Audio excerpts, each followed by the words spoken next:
Welcome to my YouTube channel Tutorial Home. এইটো ভিডিওত আমি কি শিকিম ক্লাস 10 or অনুশীলনী 14.1 or অনুশীলনী 14.1 or কোশ্চেন নাম্বার 3 আলোচনা কৰিম। কোশ্চেন নাম্বাৰ 3 তে আমাৰ কি দিয়া আছে এটা অঞ্চলৰ শিক্ষকসকলৰ দৈনিক খৰচ তলৰ বিভাজন তালিকাত দেখুওৱা হল মাধ্য হাত খৰচ হল 18 টকা। ইয়াত মাধ্য দিয়া আছে হেৰুৱা বাৰংবাৰতা এফ নিৰ্ণয় কৰা।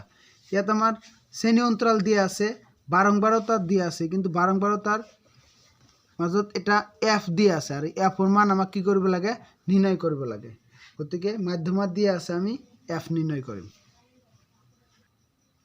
শ্ৰেণী অন্তৰাল আমাৰ দিয়া আছে এইখিনি আমি লিখিলো কোশ্চেনৰ পৰা আৰু বাৰংবাৰতা এফ আই আমাক দিয়া আছে 7 6 9 13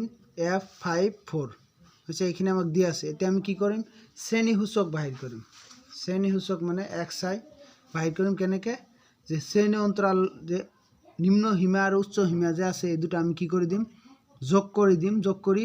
2 এৰে কি কৰিম ভাগ কৰিম। তে যোগ কৰি দিম 2 এৰে ভাগ কৰিম। কি আছে আমাৰ প্ৰথমটো আমাৰ আছে যে 11 আৰু 13 আছে। তে 11 আৰু 13 যদি আমি প্লাস কৰি দিও দি কিমান হ'ব আমাৰ 24 2 এৰে ভাগ কৰিলে আমাৰ কি আহিব 12 আহিব। মানে প্ৰথমটো আমাৰ কি হ'ব হৈ আছে 12 হৈ আছে। এই দুটা ভাগ কৰি দি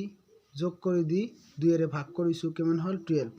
তাই হিয়তৰ মাজত গ্যাপ কিমান আছে 2 আছে। গতিকে বাকিখিনি আমি যোগ কৰি উলিয়াব পাৰিম কিন্তু যদি 2 কে বঢ়াই দিয়া যায় তথাপিও হ'ব।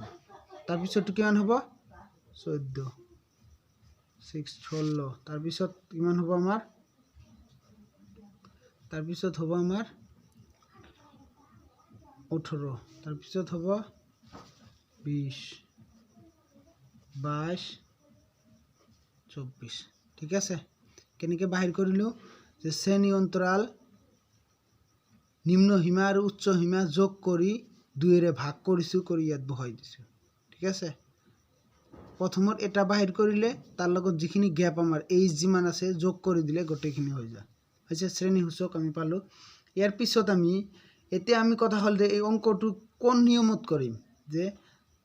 প্ৰত্যক্ষ পদ্ধতিত কৰিম নে বিবেচিত পদ্ধতিত কৰিম নে আৰু ঢাপ বিচ্যুতি পদ্ধতিত কৰিম। এটো কোনে ক'ব যে এফ আই আৰু এক্স আই এৰ মান যদি আমাৰ সৰু সৰুকে দিয়া আছে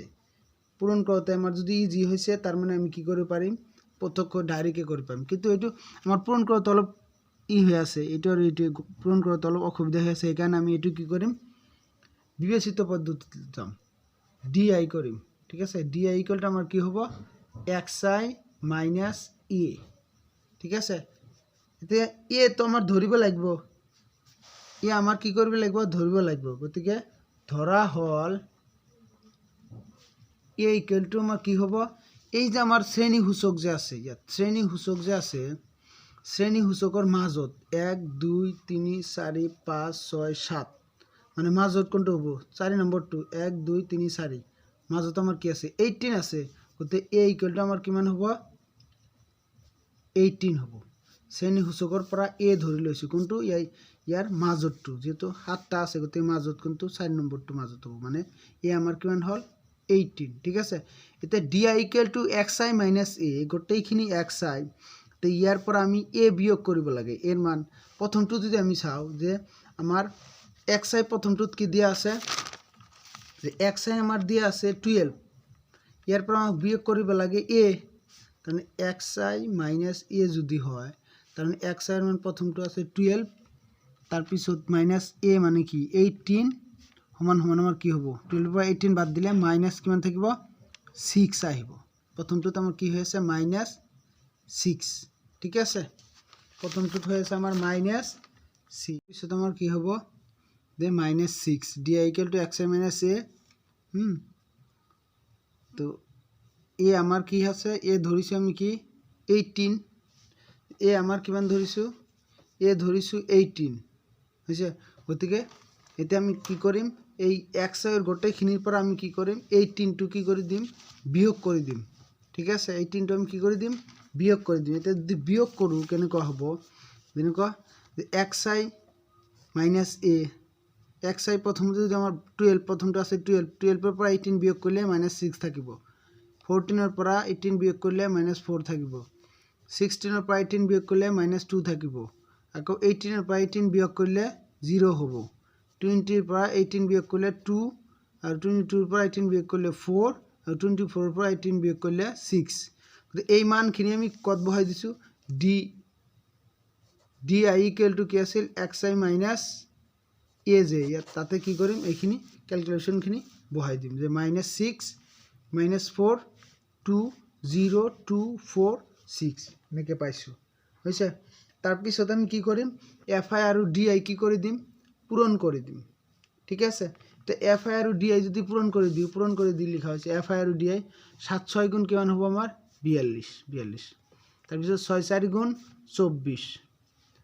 9 2 গুণ 18 13 পূৰণ 0 কিমান হ'ব 0 হ'ব f into 2 কিমান হ'ব 2f হ'ব 5 into 4 কিমান হ'ব 20 আকৌ 4 into 6 কিমান হ'ব 24 ঠিক আছে ইয়াৰ পিছত আমি summation fi যদি কৰো কিমান হ'ব আমাৰ 44 plus f এখিনি যোগ কৰিলে 44 হ'ব আৰু প্লাস f কৰিলে 44 প্লাস আমাৰ কি হ'ব f হ'ব ঠিক আছে তাৰ পিছত আমি কি কৰিব লাগে summation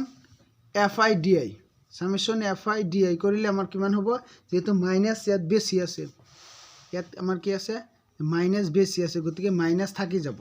যোগ কৰিলে আমাৰ কি হ'ব summation fi di হ'ব -40 plus 2f -40 plus 2f হ'ব summation fi di থেকে এ আমাৰ 18 a is equal to 2 কিয় কাৰণে 2 কাৰণ শ্ৰেণী অন্তৰাল যে আছে ইয়াৰ মাজত ডিফাৰেন্স কিমান আছে 2 আছে গতিকে a is equal to আমাৰ কি 2 এটাকে আমি কি কৰিম কি পদ্ধতি ব্যৱহাৰ কৰিম ইয়াত বিবেচিত মাধ্য পদ্ধতি প্ৰয়োগ কৰি পাও ঠিক আছে তে মাধ্য x bar equal to a plus summation fi di এটো বিবেচিত মাধ্যৰ সূত্ৰ আৰু ডিভাইড বাই summation fi ঠিক আছে এতিয়া আমাৰ মাধ্যটো কোশ্চেনত দিয়া আছে আমাৰ fa নিৰ্ণয় কৰিব লাগে মাধ্য কোশ্চেনত দিয়া আছে গতিকে মাধ্য ইকুৱেল টু মাধ্য ঠাইত 18 লিখি দিছো সমান সমান এ আমাৰ কিমান পাইছো আমি 18 পাইছো গতিকে ইয়াত 18 লিখি দিছো প্লাস summation fi di এর মান -40 plus 2f লিখিছো আৰু summation fi এৰ মান 44 plus f লিখিছো তাৰ পিছত আমাৰ কি হ'ব এটো প্লাস আছিল এইফালে আহিলে কি হ'ব মাইনাস হ'ব এইটো এইফালে লৈ আহিছো ইয়াত আমাৰ কি আছে -40 plus 2f ওপৰত আৰু তলত 44 plus f তে 18 ৰ পৰা 18 বিয়োগ কৰিলে আমাৰ কি হ'ব 0 হ'ব হৈছে তাৰ পিছত ইয়াত আমাৰ কি আছে -40 plus 2f ডিভাইডেড বাই তলত সেম 44 plus f এটা যদি আমি পূৰণ কৰি দিও 44 plus f ইকুৱেল টু আমাৰ কি হ'ব 0 হ'ব ঠিক আছে তাৰমানে একফালে 0 হ'ব আৰু এইফালে 44 plus 2f ইকুৱেল টু এটো লগত পূৰণ হ'ব যে আমাৰ কি পাম আমি যে -40 plus 2f into এফালে কৰিলে কি এটো লগত পূৰণ এটো হ'ব আৰু তলৰটো ইয়াত পূৰণ কৰিলে কি হৈ যাব 0 হৈ যাব গতিকে এফালে কি এটো আৰু এটো পূৰণ কৰি 0 দিছো আৰু এটো আৰু 1 পূৰণ কৰিলে এটো হ'ব ঠিক আছে বজ্ৰ পূৰণ কৰিছো তাৰ পিছত আমি কি কৰিম আমাক f এর মান লাগে এটো মাইনাস আছে এইফালে লৈ যাম ঠিক আছে 2f ৰাখি দিও এটো মাইনাস আছে এইফালে লৈ গেলে কি হ'ব প্লাস হ'ব 40 0 টু গল তাৰ পিছত f ইকুৱেল টু আমাৰ কি হ'ব 40 ডিভাইডেড বাই ইয়াত পূৰণ আছে এইফালে আহিলে কি হ'ব হৰণ হ'ব 40 ডিভাইডেড বাই 2 কেবাৰ যাব 20 বাৰ যাব তাকে f ইকুৱেল টু আমাৰ কিমান 20 ঠিক আছে তাৰ মানে আমাক f এৰ মান আমি কিমান পালো 20 পালো আৰু এইটো আমাক কি কৰিব কৈছে নিৰ্ণয় কৰিব কৈছে গতিকে f এৰ মান আমি পাই গলো গতিকে ভিডিওটো এইখিনিয়ে আৰু ভিডিওটো যদি ভাল লাগিছে লাইক কমেন্ট কৰিব